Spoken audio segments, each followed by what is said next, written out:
Abaye Allah tumwebaze, Allah tumwebaze.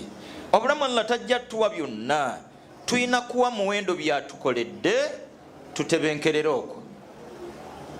Teri yalina bulamu nga buli mu byonna wano ku nsi tewaliwo yali abifunye, n'olwayo tewali abiyina ate teri ali banabyo wano ku nsi. Awumule mirembe Honorable Sseggirinya Muhammad akoze ebintu bingi mu ggwanga Uganda, mu constituency ye, mu kibiina kye ne famire ye.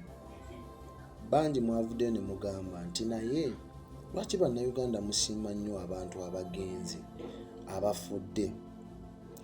Kiri bwe kityo kuba oluusi twakisangawo, ate ebiseera ebisinga nammwe muwanya abafu amatu.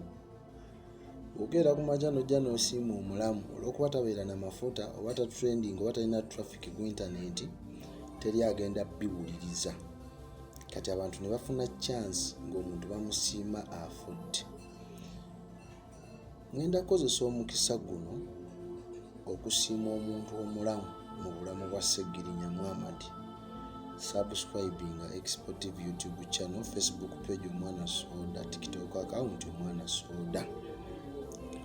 Mu bulamu bwa Sseggirinya Muhammad abantu abasinze okububeeramu asookera ddala ye maama we oyo tagambwako, kozi yakola omulimu ogwa ttendo gwasookera ddala omuteeka ku nsi n'amukuza era n'amubeererawo. Ne waliwo omwami ffenna gwe tubuusa amaaso, simanyi oba ayagala bukulembeze ki ebyaddala, bw'aba ayagala bwa kansala okusaba okwanga okumu appreciating enough nga bwe mu appreciatinze Sseggirinya Muhammad. Nsobola mu requestinga kwesimbawo ku bwe mupi mu kifo kya mukama we Sseggirinya Muhammad. Omukulu ono ku mutimbagano akozesa amannya ga Mr. Kawempe. Amannya g'amatuufu sigamanyi bulungi naye nawulirako lumu nga bamuyita Luwemba Muhammad. Omukulu ono mulwanirizi wa ddembe ku intaneti, motivational speaker. Ekintu ekyo oba motivational speaker abakyonyoona bano abatugamba mbu osobola olima ensujju muyiikeemu n'ogaggawala. Omukulu ono yabadde omumyuka wa Sseggirinya Muhammad.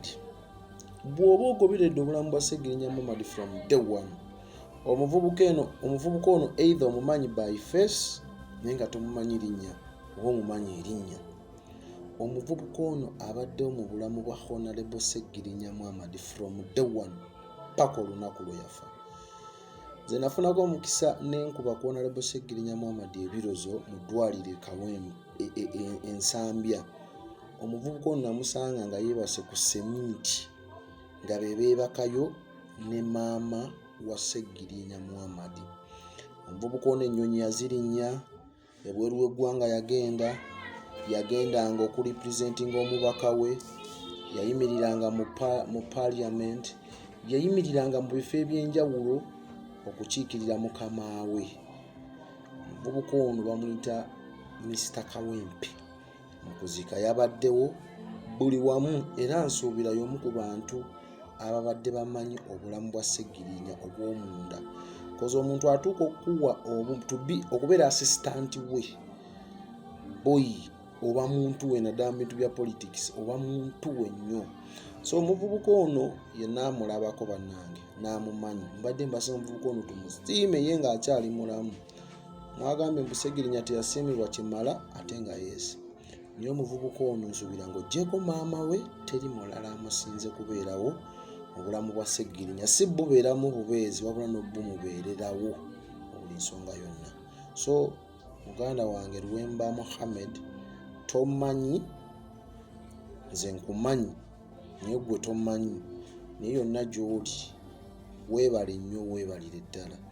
Era Mukama Katonda oyo gwokkiririzaamu Allah akuwa by'osinga okwagala. Era nze nsaba Nakawempe North ono omwana amanyi buli kimu, kuba obeera assistant kiteeza mukama wo byakola naawe oba obiraba. Nze ngamba it would have been a good replacement ya mukama we si mu bubi.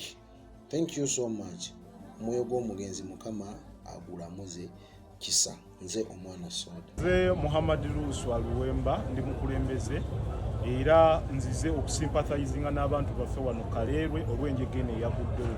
Twagala okwebuuza obutale nga bujjira ku leeti ya waggulu nnyo, omuliro nga gususse. Twagala okwebuuza nga bakulembeze ekyo kibuuzo mwe kiri mu bantu ekyo kibuzo mwe kiri ng'abakulembeze gavumenti muliwa ku nkola ng'eno. Uganda Police twagala okubakowoola muveeyo na alipooti eyeetengeredde okulaba nti oba oliawo ekyaviiriddeko omuliro guno okubeera nti gukwata ne gusaanyawo emaali z'abantu.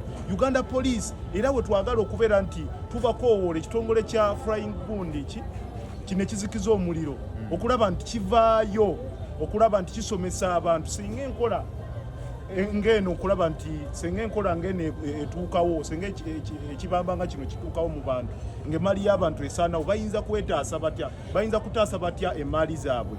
Uganda Government muleese enkola gye bayita parish development model naye omuliro gusaanyawo emaali z'abantu omuliro gusaanyawo essente z'abantu ez'omuwoomusolo. Twagala okubakowoola nti kakati kyekiseera Prime Minister, Office of the Prime Minister, muveeyo okulaba nti mudduukirira abantu bano mu nkola y'ebigwa tebiraze. Sente muzigyeyo mu ggwanika muyambe bannakazadde b'eggwanga. Maama abadde yeekulaakulanya, maama abadde yakatandikawo akantu kakatonotono okulaba nti oba oliawo asavaivinga ne famire ye naye kyannaku nnyo nti omuliro gukoze eki. Kati ke kaseera muveeyo nga Office of the Prime Minister abantu bano with immediate effect abantu bano muveeyo okulaba nti mubataasa okulaba nti mubawa capital mutonotono kubasobola okubeera nti batandikira.